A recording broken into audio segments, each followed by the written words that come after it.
بمجلس حكمة وتدبر هيا قطفوا من واحة الإيمان يا معشر التالين للقرآن يا من سعوا للفهم والتبيان فزتم بمجلس حكمة وتدبر هيا قطفوا من واحة الإيمان فالقوم من شتى البقاع توافدوا جاءوا من السودان والشيشان فالقوم من شتى البقاع توافدوا جاءوا من السودان والشيشان يا مجلس التفسير طبت ميسرا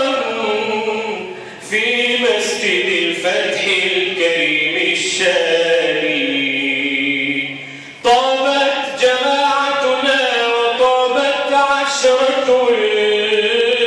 الأيام أبرك من طويل زماني والله بارك جمعنا وزماننا ليكون حسن الختم بعد ثماني طابت جماعتنا وطابت عشرة الأيام أبرك من طويل زماني والله بارك جمعنا وزماننا ليكون حسن الختم بعد ثماني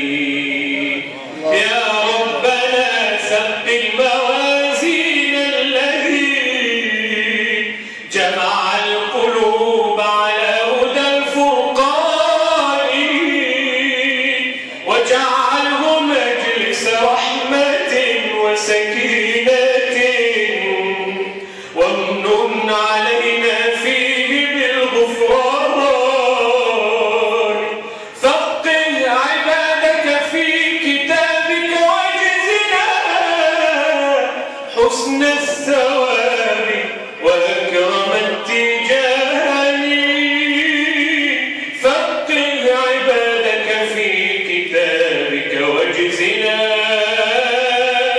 حسن الثواب وأكرم التجان كنت أريد أن أذكر بقية البلاد حتى لا يغار إخواننا كي لا يغار الحاضرون جميعهم ومن الصعيد وسائر البلدان أي حاجة تسمى مرة قليلة